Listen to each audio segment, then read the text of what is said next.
Lo que viene aquí un poquito difícil es, por ejemplo, el tema de la autogestión, porque nosotras no recibimos presupuesto, que es algo bastante triste, porque a la reina le dan $10,000 y a las cholitas no les dan nada. Entonces aquí un poco inequitativo el hecho de las dignidades. Y para bien o para mal, claro, que se dé presupuesto ya creo que queda a discreción del alcalde y de los fondos que se tenga realmente para esto, pero yo sí considero un tanto inequitativo que a la representante de la mujer de la zona rural no se le brinde este apoyo institucional como tal.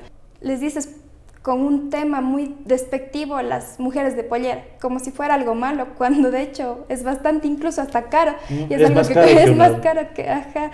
Entonces, creo que es bastante importante darle como que esta revalorización histórica, y que no lo veamos como algo que te puede minimizar. Entonces, por esto también se debería trabajar bastante. Y a mí lo que más me marcaba es ver a los niños, es ver, por ejemplo, situaciones de hambre que ellos padecían, el hecho de que tal vez una pelota para ellos era algo bastante nuevo, y cuestiones, como yo le digo, que nosotros tal vez desde nuestro privilegio le hacemos pasar como tan cotidiano, para ellos era algo nuevo, el hecho de poder comerse un huevo Kinder y demás. Entonces son esas cuestiones que te marcan, y tú dices que pensamos a lo mejor que en Azogues hay dinero todavía, pero no hay en ciertas zonas rurales todavía, porque la política no es para lucrar. A nosotros algo que nos dicen incluso, y que grandes políticos nos han recomendado en espacios de formación, es que ellos emprenden primero. Una vez que tienen este emprendimiento que les ayuda a sobrevivir, se lanzan a política. Apuesto a que en estas elecciones van a ganar las personas que se cambiaron de partido, las personas, al menos de la mayoría del país. Hay muchas veces que hablamos, por ejemplo, he tenido estas conversaciones y tocamos cosas muy específicas que les llegan a las personas y es, ¿pero por qué estás hablando de tal persona? Y es como que no, está pasando a nivel país. Entonces, sí, creo que más que las actitudes de los políticos, en este momento lo que urge es las actitudes del votante.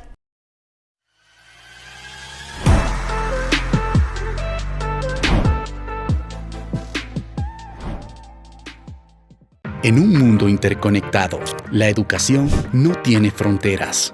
En la Universidad Católica de Cuenca, creemos en el poder de la educación en línea para transformar vidas. Conviértete en un estudiante del mundo.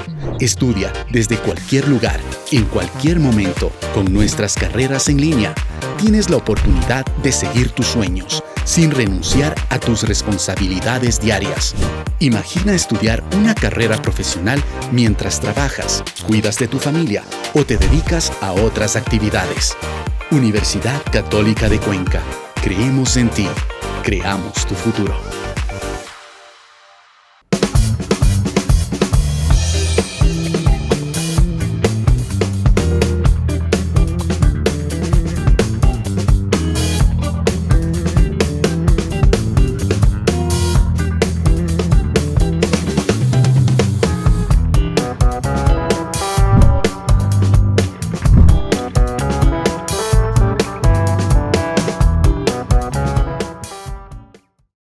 A todas las personas que se conectan con Ecos del Cañar, bienvenidos a un programa más del Otro Perfil, este podcast que día a día, cada fin de semana lo realizamos con nuestros compañeros y también teniendo una diversidad de invitados de toda índole, deportiva, social, cultural, política también, que ya hablaremos con los candidatos en las próximas emisiones. En esta ocasión vamos a dar paso a la juventud, vamos a dar paso a una mujer que poco a poco está haciendo su propio camino.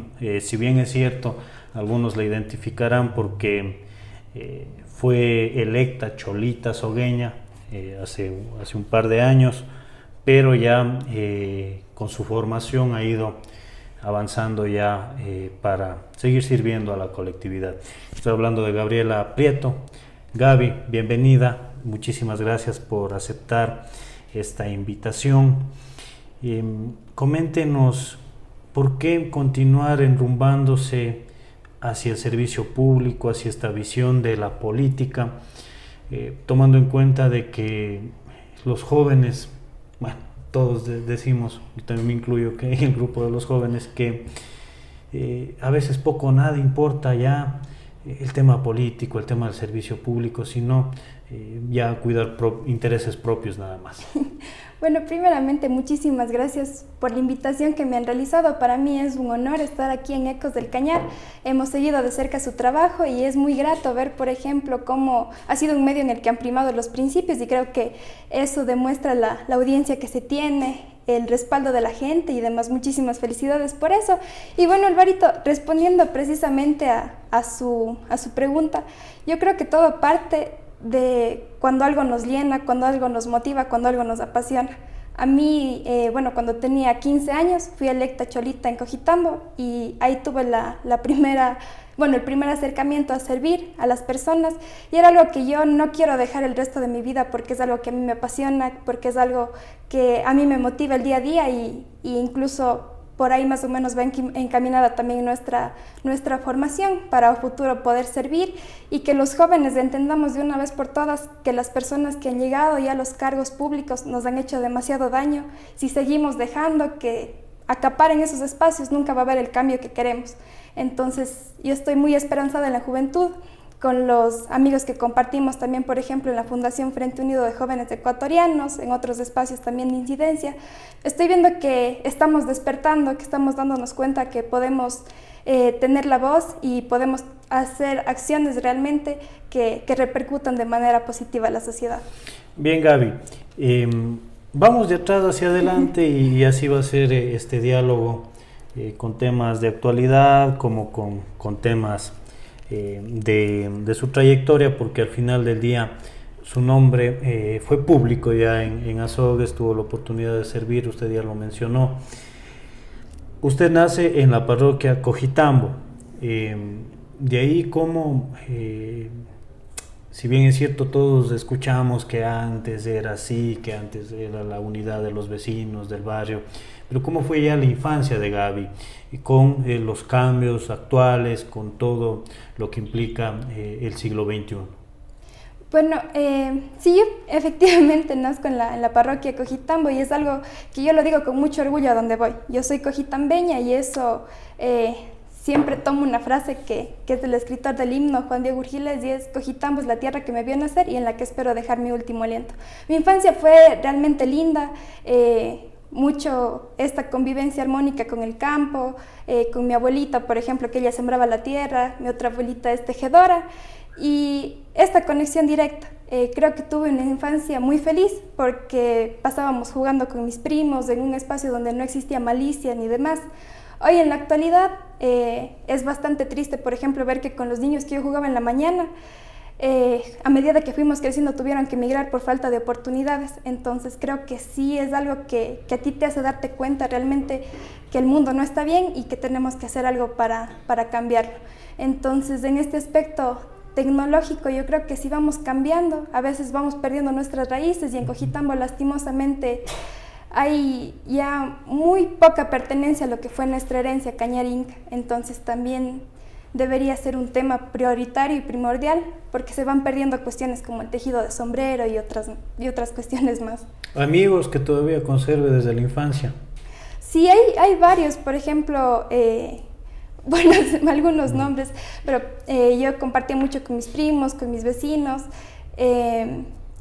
algunos amigos, como digo, han migrado, y hay otros nombres también que los llevamos siempre, que por el espacio ellos saben a quién me refiero. Bien, y tomando en cuenta eso que usted menciona de la dispersión, de la migración, ¿cómo se va quedando poco a poco la parroquia?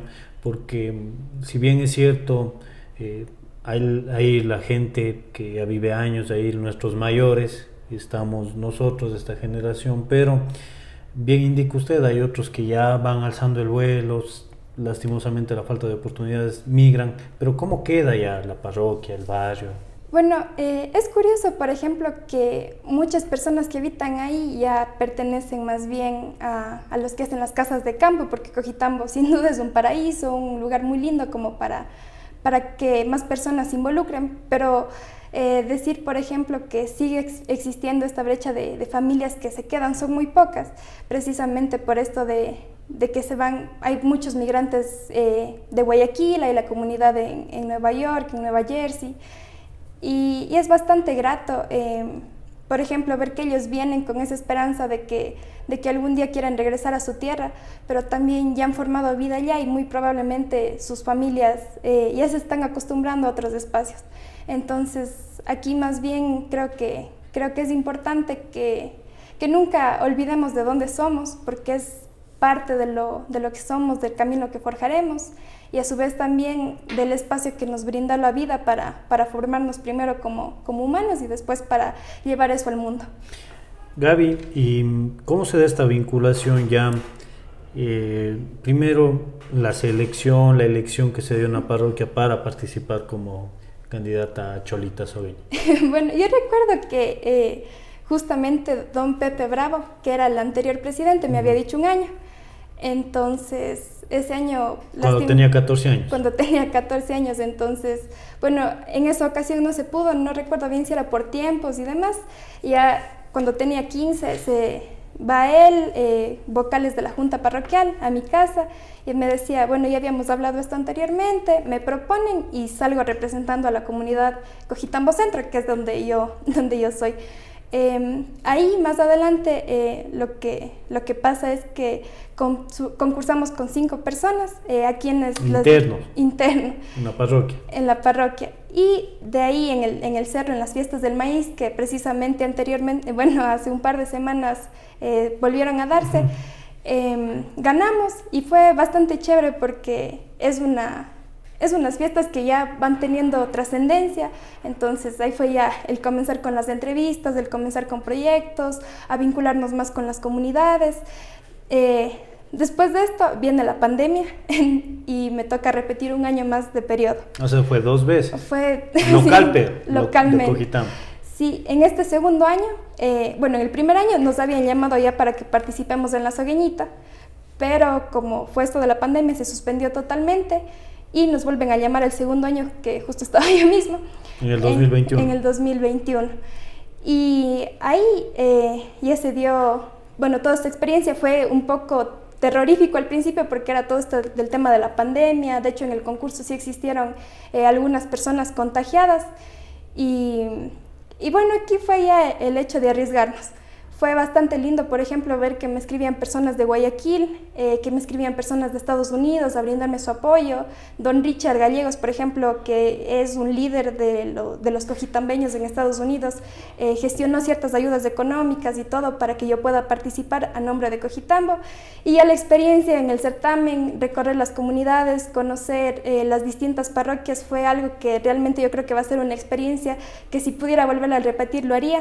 Fue súper emocionante. ¿Y cómo era el certamen? Porque bien indica usted, justo estábamos saliendo ya del punto crítico del COVID-19 cuando ya empezaron a llegar las primeras vacunas, no todos tenían acceso, obviamente había que respetar a los grupos prioritarios, pero ¿cómo se desarrolla un certamen de esa categoría? Porque es uno de los puntos centrales de las fiestas de abril, de las fiestas de cantonización de la capital provincial de Azogues. ¿Cómo se desarrolló este evento? ¿Qué había de nuevo? Porque ya participó en el primer certamen local de Cojitambo. ¿Qué había de nuevo? ¿Qué era lo novedoso? ¿Cómo era tener ese contacto? Porque siempre las candidatas a cualquier certamen dicen, bueno, mi amiga, bueno, tuvimos el contacto, tenemos bastantes fotos, etcétera, pero había el miedo, ¿no?, del contagio. Claro, por ejemplo, nuestro concurso no fue masivo, solo se nos permitió llevar a 2 personas por candidata. El hecho también de que todo momento que salíamos a las parroquias o que salíamos en los medios teníamos que estar con las mascarillas, y hasta cierto punto también el hecho de que no había muchas personas, al menos presencialmente ahí, porque cuando fue de Cojitambo había un tumulto de gente bastante grande y allá no había barras, no había nada de estas cuestiones, pero claro, era entendible también por esto de lo que estaba suscitando en el país. Recuerdo también que después de eso sí hubieron personas contagiadas, pero bueno, Afortunadamente, las personas que estuvieron a mi alrededor, las candidatas, no resultamos contagiadas, pero sí fue un riesgo grande realmente que se tomó en aquel entonces. ¿Y cómo fue la organización? ¿Cómo se desarrolló ya todo este espacio? Porque es uno de los primeros que se desarrolla ya con el tema de la pandemia, porque me parece que igual la Reina de Azogues fue por designación, nada más no por un certamen o concurso. Claro, por ejemplo, nosotras el día cuando eran los repasos y eso, sí nos tenían totalmente juntas, podíamos compartir en los bailes, por ahí incluso grabamos con mascarilla, grabamos hasta TikToks y el día del concurso ahí sí nos separaron ya por carpas a cada candidata. Y ya después creo que las candidatas teníamos como que ese permiso de estar sin mascarilla ya todo el día del evento. En la organización, como digo, había muy poquitas personas y fue bastante rápido, de hecho, la organización, porque cuando era la primera vez que le digo que me habían llamado y justo coincidió con este año de pandemia, 2020, ya lo hicieron con mucho tiempo de anticipación, ya para marzo ya sabía que tenía que presentarme como candidata, presentar ciertas fotografías, pero cuando estaba ya en este año 2021 fue bastante rápido, fue casi 2 semanas antes, fueron repasos una semana y de una el concurso. Bien, ¿qué experiencia se lleva usted de haber participado? Primero, yo estaba diciendo Cholita Azogueña. ¿Cómo es realmente el nombre? ¿Cómo se sienten ustedes con el nombre? Azogueñita, Cholita Azogueña, ¿cómo les gusta que le llamen? A mí me gustaba mucho esto del tema de Azogueñita, era bastante lindo. Por ejemplo, me iba a invitaciones y siempre nos ponían la canción de la Azogueñita y era venga a bailar con esto. Con la canción era como que una canción que tú te sientes identificada. Exacto. Y bueno, la experiencia fue muy bonita. Al principio realmente no tuvimos muchas actividades, fueron casi 4 meses en los que no se hizo nada porque se dio un rebrote del virus, por ejemplo el pregón de las fiestas y esos eventos que se tenía planeado para el mes de abril se suspendieron totalmente y la verdad es que yo me quedé enamorada de Azogues, de todo lo que tenía, la gente muy muy linda, pero también había veces en las que no se contaba con ese apoyo lastimosamente, pero bueno, lo entiendo también por parte de lo que era la pandemia, la situación económica, pero había muchas personas que nos abrieron su corazón solidario, que nos abrieron la mano y que respaldaron muchas iniciativas que teníamos. ¿Qué se hace desde ahí? Porque, a ver, está el certamen, está la elección y está la participación en diversos eventos públicos, privados y que pasan adelante con las autoridades y todo, pero detrás de eso, ¿qué hay? Bueno, nos llegan un montón de oficios que nos piden que respaldemos ciertas causas nobles. Es, por ejemplo, que nos ayude a pintar tal cosa, que nos ayude a hacer una cruzada solidaria, que nos ayude con ciertos programas y también por iniciativa propia. Lo que viene aquí un poquito difícil es, por ejemplo, el tema de la autogestión, porque nosotras no recibimos presupuesto, que es algo bastante triste porque a la reina le dan $10,000 y a las cholitas no les dan nada. Entonces aquí un poco inequitativo el hecho de las dignidades y para bien o para mal, claro, que se dé presupuesto ya creo que queda a discreción del alcalde y de los fondos que se tenga realmente para esto, pero yo sí considero un tanto inequitativo que a la representante de la mujer de la zona rural no se le brinde este apoyo institucional como tal. Al menos eso me pasó a mí y todo lo que hicimos fue con autogestión. Y ahí viene, como le digo, el corazón de las personas, pero nosotros nos enfocábamos mucho en este tema de la cultura, del patrimonio, de lo que es la mujer de la zona rural y sobre todo de la obra social. Es bastante triste llegar a comunidades en las que no se puede acceder, por ejemplo, a un desayuno digno, que los niños nos cuentan que ellos no van y se ven realidades tan tristes que yo creo que sí es un tema urgente, porque mucho hablamos tal vez de la corrupción, mucho hablamos del problema institucional, que claro, es muy triste, pero muy poco se habla de la poca atención que se está dando a los niños, niñas y adolescentes. Y aquí viene el rol de los jóvenes. Bien, y ¿qué proyecto le marcó a usted? ¿Qué proyecto se abanderó usted y sacó adelante, sacó a flote?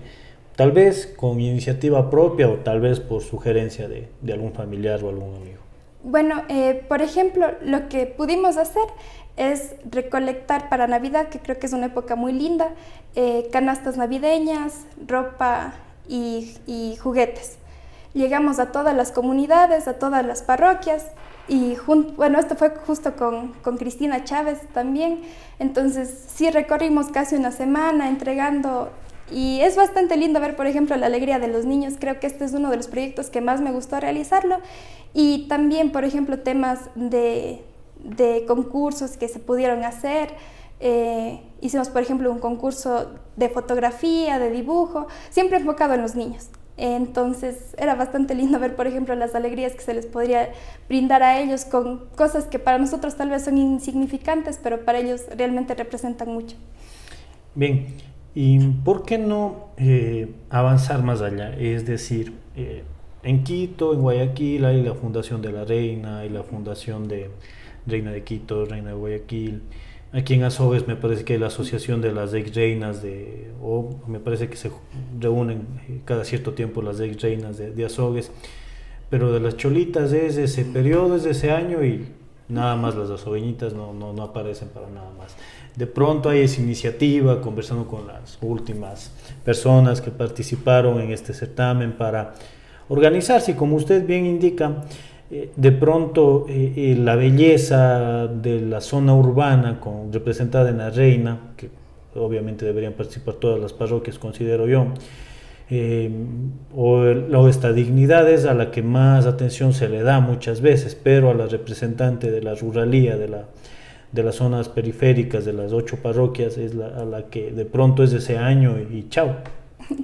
Sí, justamente, bueno, lo veníamos conversando con Wendy Mendoza, con la actual cholita, que es Nayeli Calle, que son justo de Cojitama. Entonces es como que nos une este vínculo y esperamos más bien ya en próximas ocasiones se hagan, porque yo veo que sí estamos teniendo cierto renombre ya como cholitas, porque si bien se va perdiendo tal vez esto del atuendo, esto de las culturas y tradiciones, el hecho de que se mantenga es muy importante y ya nos han ido contactando fundaciones y creo que el trabajo en conjunto va a ser muy esencial y más bien esperamos se finiquite esta iniciativa, que venga de las cholitas, como le digo, que tengo el contacto.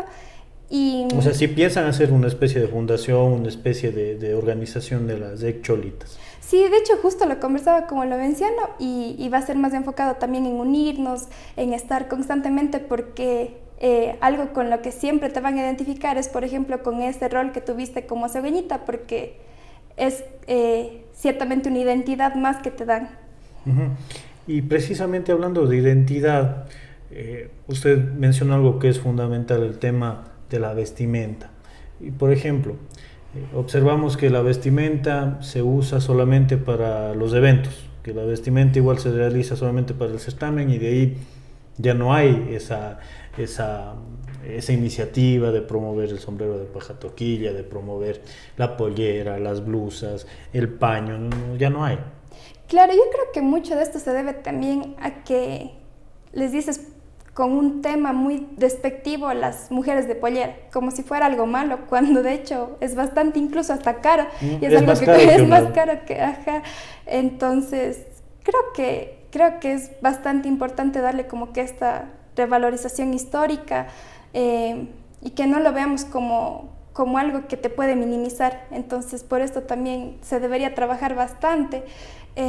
A mí, por ejemplo, al principio mis compañeros sí me decían de broma como que esta chavala, que no sé qué, pero después te da cierto orgullo también cuando ya subes fotos y muchas personas de otros lugares te contactan y te dicen qué bonito que es el traje de la mujer Cañari, qué lindo que es el traje de la cholita azogueña, se le ve muy bonito, es muy elegante, bordados únicos. Entonces estos mensajes creo que van a ir motivando que poco a poco a lo mejor podamos ir retomando tal vez estos atuendos ya del diario vivir. Bien, y ahí en más, ya en este año que estuvo al frente de esta dignidad representando a la mujer de la zona rural, ¿qué sector le marcó? ¿Qué sector de pronto, no sé, las mujeres son mucho más sensibles que nosotros los hombres? Y con eso no quiero decir vamos con el tema del sexo débil y cosas por el estilo. No, sino que los hombres a veces tenemos el corazón más duro y que cuando vemos situaciones de hambre, no sé, de necesidad, muchas veces como que es ese momento, pero la mujer en cambio hasta llora cuando ve situaciones que son dramáticas para la sociedad. ¿Qué sector le marcó? Porque conocemos los centros urbanos, si es que cabe el término, de cada parroquia, pero no la mayoría de comunidades, no la mayoría de zonas donde están realmente los problemas sociales que tenemos en la capital provincial. Bueno, a mí sectores que me marcaron, y precisamente por ejemplo era el Huangras. En Cojitamo también hay una comunidad que se llama Toray, pero hay familias muy específicas en todos los lugares. En San Miguel de Porotos no recuerdo a qué comunidad específicamente el nombre, pero yo creo que en cada una de ellas había situaciones tristes, y a mí lo que más me marcaba es ver a los niños, es ver, por ejemplo, situaciones de hambre que ellos padecían, el hecho de que tal vez una pelota para ellos era algo bastante nuevo, y cuestiones, como yo le digo, que nosotros tal vez desde nuestro privilegio le hacemos pasar como tan cotidiano, para ellos era algo nuevo, el hecho de poder comerse un huevo Kinder y demás. Entonces son esas cuestiones que te marcan, y tú dices que pensamos a lo mejor que en Azogues hay dinero todavía, pero no hay en ciertas zonas rurales todavía, si bien por cómo nos vamos ampliando, las parroquias ya van teniendo ciertos niveles económicos más amplios, al menos las que están cerca de la ciudad. Creo que Xoray, Pindilig, Toray, Rivera, bueno, ya Rivera, Xoray, Taday, todas ellas que están un poquito más alejadas, todavía sí se siente un poquito más la diferencia. Bien, y yo decía al inicio de la entrevista que se va formando básicamente para servicio también, está estudiando Derecho en la Universidad Estatal de Cuenca. ¿Por qué eligió esta carrera? Al principio sí estaba dudando en qué hacer de mi vida, y justo cuando terminó terminé el colegio, en qué carrera seguir, me decantaba por comunicación, por ciencias políticas, por periodismo. Y a mí me llama la atención Derecho precisamente porque comienzo a salir a concursos internacionales y nacionales de oratoria. Con quienes más te topabas en ese círculo era con personas que estudiaban Derecho.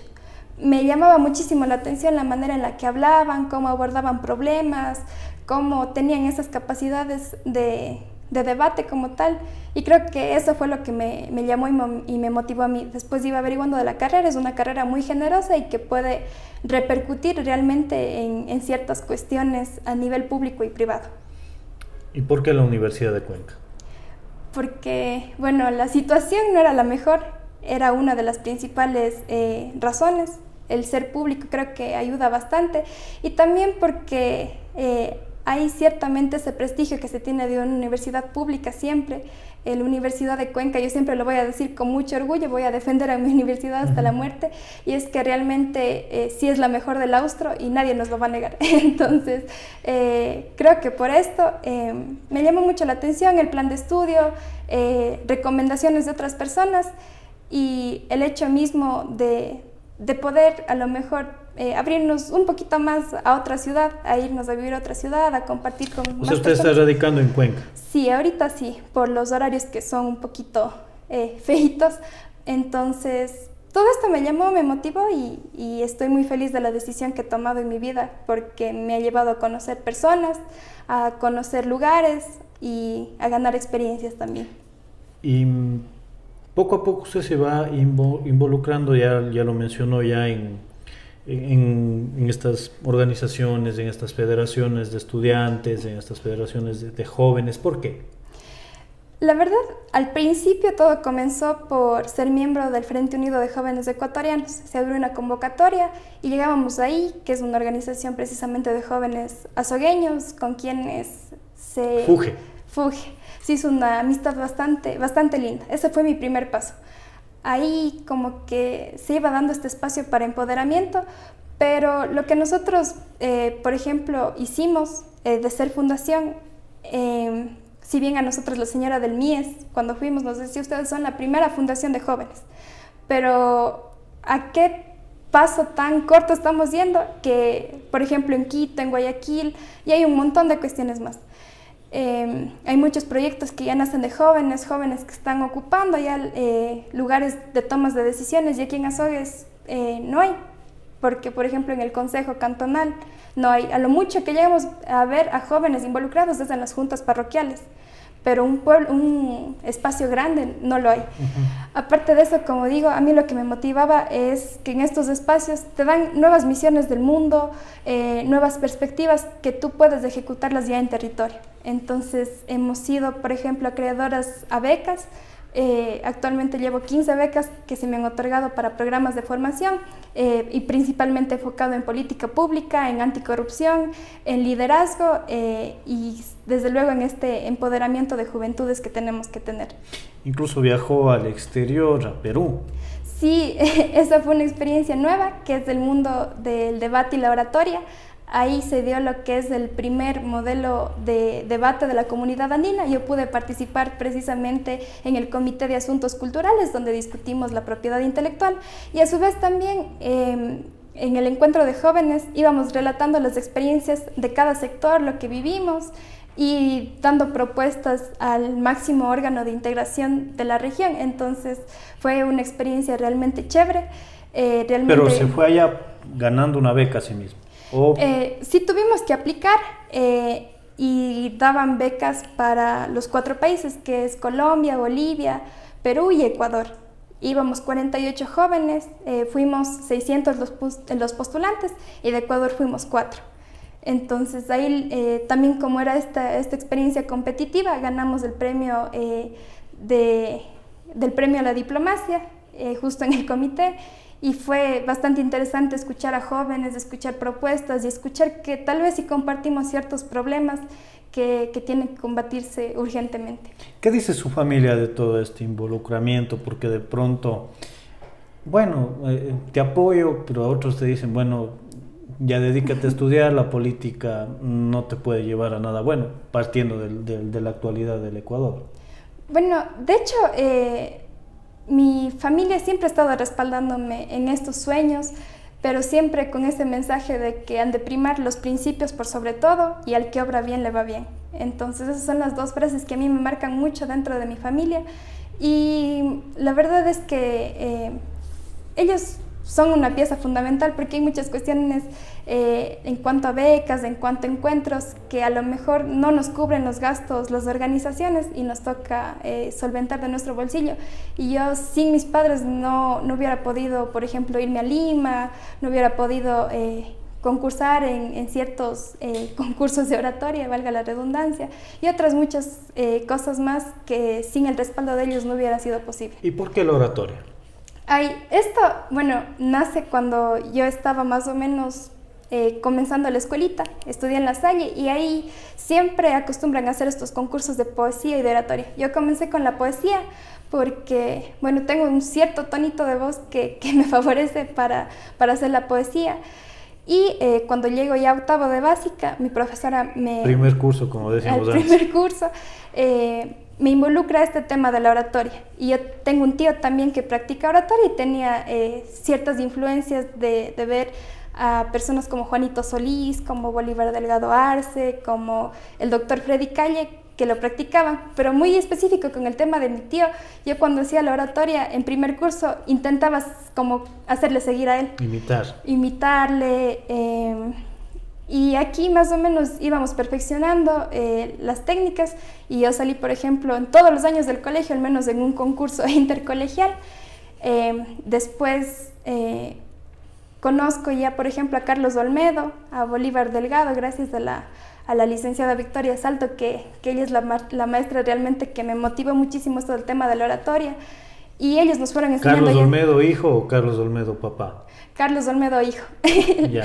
Entonces ellos nos iban enseñando muy amablemente. Incluso Carlos Olmedo nos daba clases de oratoria cuando estaba en plena campaña. es algo que realmente se queda con esa gratitud.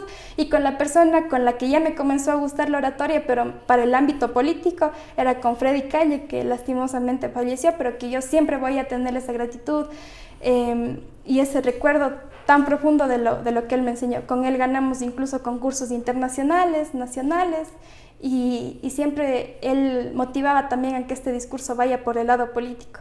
Hay una frase que me encanta y que dice: cuando descubrí el poder de mi voz, nadie puede callarme.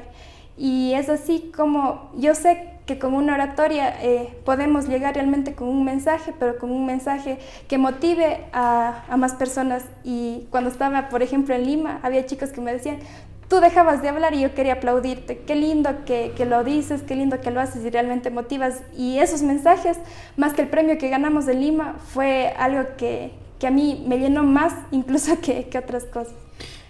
¿Y le gusta la política? Sí me gusta, pero tal vez no para ser candidata. No para practicar.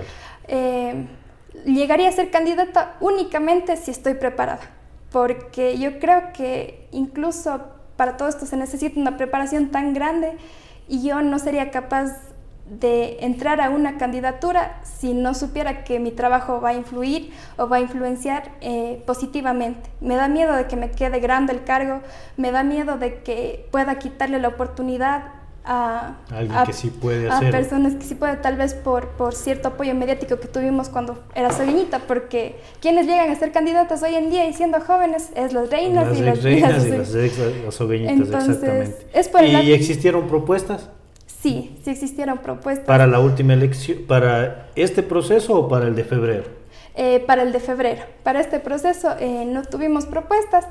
Pero para febrero, ¿qué era? ¿Concejal? Para febrero era precisamente para concejal rural, y a mí algo que me dijo incluso alguien que me propuso es: contigo cumplimos todo, eres una mujer, eres joven y eres de la zona rural. Entonces no me veían como alguien que podría ir a proponer, sino más bien como alguien que podría llenar un curul y llenar la lista. Exacto, entonces yo sería candidata incluso viendo hasta el tema económico, porque la política no es para lucrar.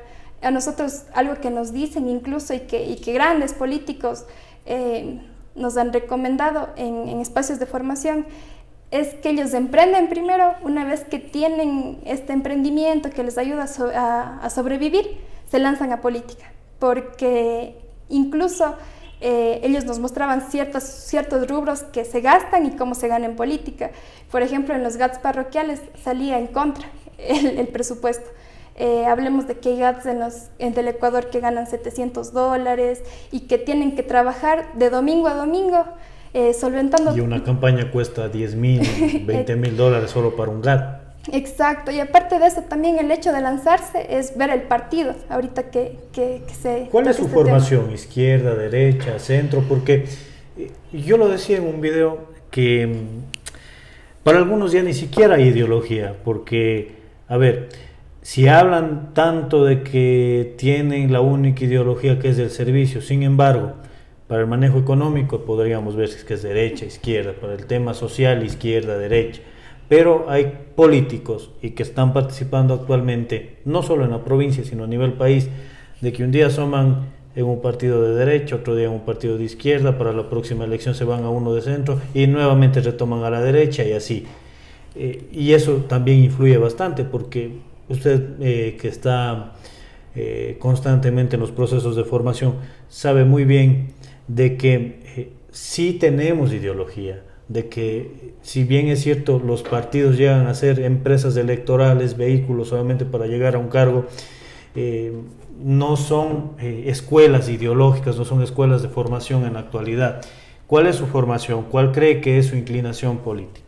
A mí, sinceramente, con lo que más me identifico es con la izquierda, por esta actitud revolucionaria que yo tengo. Sé que los partidos que han sido de izquierda, tanto en la provincia, en el país, no han defendido lo que es la izquierda tal cual, pero por ejemplo es correcto lo que usted menciona. Yo más bien secundo ese pensamiento que creo que debería primarse, porque el tema este de los partidos va también muy de la mano con las causas que vamos a defender. Entonces, qué sé yo, por ejemplo, en X partido se discutía la ley del aborto, el partido era de izquierda, pero votó en contra. Y justamente cuando escuchaba su video, me venía a la mente esto, y es que es muy claro que nosotros no podemos, por ejemplo, ahora se habla de la política de causas, que vamos a defender y respaldar más bien ciertas causas. Que es el servicio, mi única ideología. es que es un cliché que tienen los políticos para justificar el camisetazo. Exacto. Yo, por ejemplo, el camisetazo no lo defiendo. Hay muchas personas que sí dicen que es la manera en la cual, o esta catapulta para llegar al poder, pero yo sí creo que hay que ser fiel a lo que, de donde tú comienzas, porque yo si me aliara a algún partido, algún momento... Para toda la vida. Para toda la vida, y viendo también los principios que este sigue. Yo sé que tal vez todos los partidos han tenido su pero aquí viene el pero, crear uno nuevo es muy complicado. Exacto. Nos estamos enfrentando a fenómenos grandes de clientelismos económicos y demás. Entonces, si tú quieres llegar, yo no estoy en contra de que te alíes a un partido, pero siempre y cuando esos principios primen, y si en algún momento... comulguen al menos, o sea, lo que yo pienso, me va a ayudar el partido, la lista 75, me va a apoyar, pero yo comulgo con lo que ellos dicen. Ahora, si yo he demostrado toda la vida ser una persona que apoyo las ideas de centro, de derecha, a aliarme con un partido de extrema izquierda, ya es totalmente fuera de foco. Claro, y más bien creo que esto también nos llama a la reflexión, pero a los que estamos y los que vamos a ejercer el voto, porque apuesto a que en estas elecciones van a ganar las personas que se cambiaron de partido, las personas, al menos de la mayoría del país. Hay muchas veces que hablamos, por ejemplo, he tenido estas conversaciones y tocamos cosas muy específicas que les llegan a las personas y es, ¿pero por qué estás hablando de tal persona? Y es como que no, está pasando a nivel país. Entonces, sí, creo que más que las actitudes de los políticos, en este momento lo que urge es las actitudes del votante, para que... Y es por eso que los jóvenes de pronto no se identifican con una organización política, sino quieren que básicamente generar espacios propios. Creo que gran parte de esto es precisamente por eso, es que incluso es muy, muy difícil llegar a tener un cargo realmente representativo dentro de una organización que ya tiene su estructura con aquellos políticos del pasado, que es un término que utiliza bastante, por ejemplo, Alfredo Montenegro, que también es una persona que está involucrada en política. Crear estos espacios, como le digo, es muy importante, por ejemplo, en sociedad civil, en cuestiones de colectivos y demás, pero ya en el ámbito de partidos políticos ya resulta más complicado. Si bien no es imposible, yo creo que solo un trabajo continuo y conjunto va a poder hacer que un partido de jóvenes comprometidos, siempre y cuando la sociedad sentencie correctamente su trabajo, va a ser posible. Pero, por ejemplo, en las últimas elecciones del mes de febrero, los jóvenes básicamente fueron utilizados la mayoría para rellenar listas. Hay que ser muy, muy frontales en eso. Tuvimos un candidato joven a la alcaldía, relativamente joven, 32, 33 años, que es joven, pero que tenía las prácticas de los viejos partidos políticos, tenía las prácticas de viejos partidos, que incluso poniendo familiares de candidatos. O sea, si es que reclamamos tanto desde la juventud los cambios, pero cuando tenemos la oportunidad de hacerlo, hacemos lo mismo que hacen todos, o lo mismo que han hecho todos. Sí, y aquí precisamente viene un mal entendimiento de que la juventud es solo la edad. Yo creo que la juventud es más que la edad. Hay muchas personas que llegaban que decían incluso, es que están para aprender y está correcto que ocupen que vaya desde abajo. Entonces yo no creo eso. Yo creo que si tú realmente te llamaba la política, tenías que comenzar desde tempranas edades a involucrarte en ciertos espacios y a que esto sea lo que te forme, pero formarte primero afuera para después llegar a una candidatura adentro. Los jóvenes, había un montón de personas, por ejemplo, que sí decían, es que yo estoy porque estoy aprendiendo, estoy viendo cómo se hace campaña, a mí me gusta esto, cuando es un error muy grande, porque claro, estamos de relleno, estamos terceros, pero ¿quién quita esa mínima posibilidad de que tu lista sea tan votada que avances a llegar y estás aprendiendo? Entonces, hay esta frase también que me encanta, que es aceptar un cargo para el que no estás preparado también es una lucha.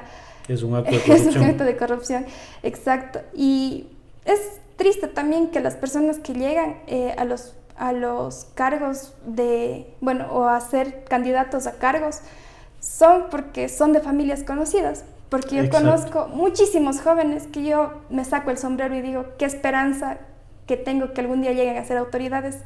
Pero lastimosamente, porque a lo mejor venimos de familias que no han sido tan económicamente notables. Porque se mide también, ¿no? A ver, le llevo a él de candidato, tiene X número de familiares aquí y me pueden dar haciendo campaña. Exacto, entonces es algo bastante triste porque no se ve las capacidades, sino se ve el bolsillo y se ve tal vez, como lo decía de pronto anteriormente, este respaldo mediático que se tenga, pero sin ver si esa popularidad que adquiriste fue realmente por tus principios, por tus ideas, por tu trabajo o porque eres popular y ya. ¿Y cómo mira la participación de la mujer?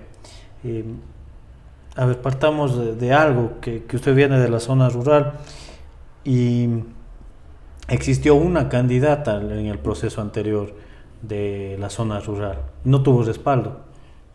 O sea, y decían, bueno, en el área urbana la mayoría son mujeres, en cambio ahí era el fenómeno inverso, había un solo varón encabezando la lista de concejales, me refiero, pero la mujer rural no respaldó a una mujer. ¿Hay machismo ahí en la zona rural más que en la parte urbana? Yo creo que efectivamente sí hay machismo, hay muchísimo machismo porque tú al ser de la zona rural te menosprecian, dicen tal vez que no tienes la misma capacidad que una mujer de la zona urbana. A mí me llena muchísimo de orgullo ver que 4 mujeres están en el Consejo Cantonal, pero a su vez también...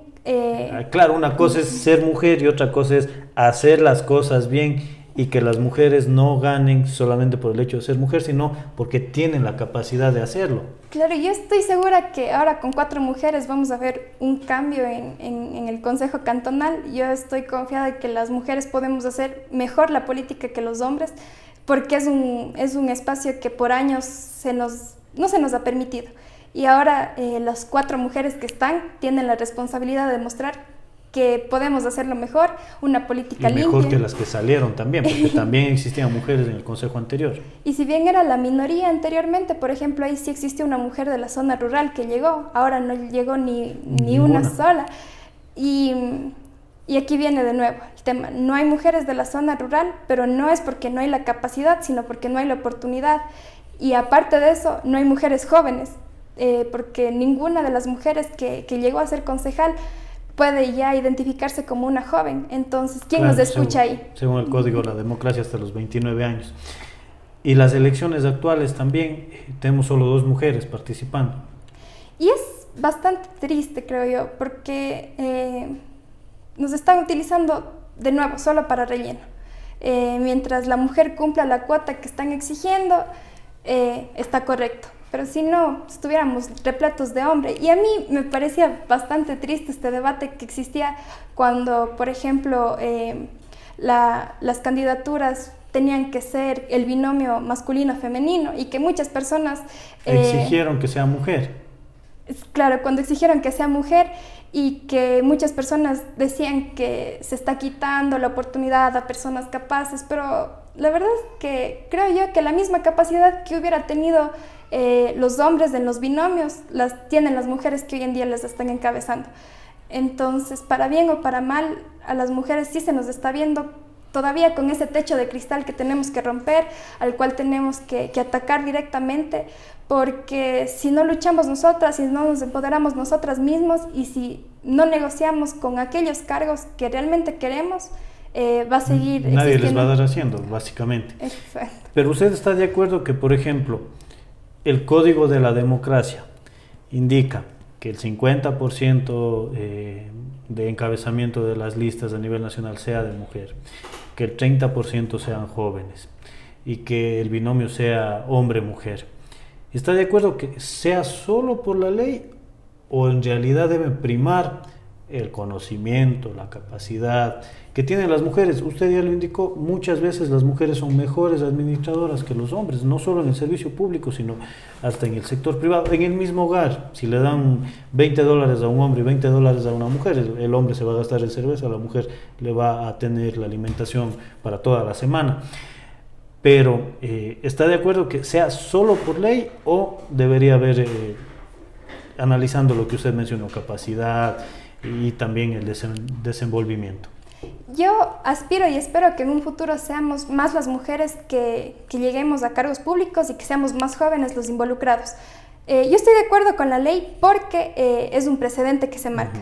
Es aquella herramienta con la que no nos pueden decir que no. Y estas leyes también son bastante interesantes del debate que se dio para que existiera, de ciertas resoluciones que se tomaron, porque es una lucha histórica. Incluso recuerdo que Rosalía Arteaga comentaba que cuando ella llegó a la presidencia no había un baño de mujeres, porque no se imaginaban siquiera que una mujer podía llegar a ese cargo o a ocupar cargos públicos. Entonces, la ley, en este caso en específico, a cómo se dan las elecciones y los requerimientos que se tienen que cumplir, sí está marcando algo que nos está beneficiando realmente y que ojalá a futuro ya vaya siendo algo propio de nuestra cultura política, el involucrar a mujeres por la capacidad que se tiene.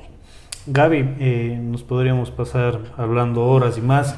Usted que ya ha participado en concursos de debates y este intercambio de ideas. Le agradezco por la entrevista, le quiero dejar en sus palabras finales, no sin antes resaltar que realmente jóvenes como usted, también conversaba hace un par de meses en abril con el hijo de un buen amigo, Daniel Muyudumbay, un joven brillante y que realmente merecen tener los espacios, ganarse sí, pero también que los viejos cuadros ya aprendan a dar un paso al costado. Le dejo sus palabras finales.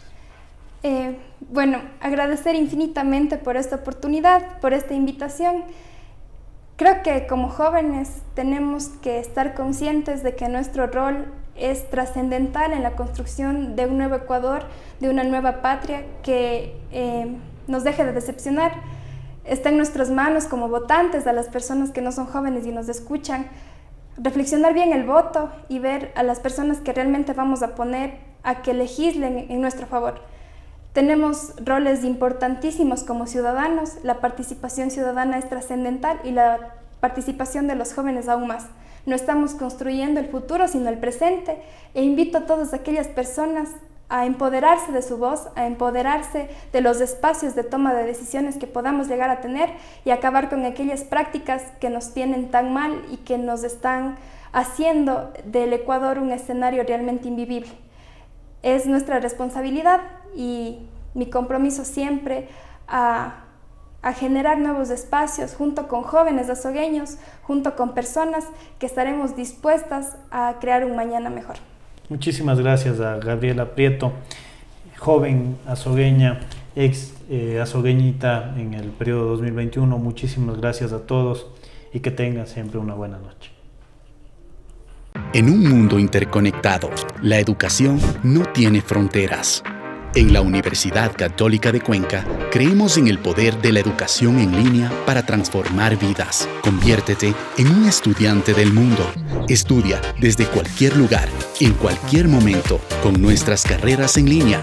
Tienes la oportunidad de seguir tus sueños, sin renunciar a tus responsabilidades diarias. Imagina estudiar una carrera profesional mientras trabajas, cuidas de tu familia o te dedicas a otras actividades. Universidad Católica de Cuenca. Creemos en ti. Creamos tu futuro.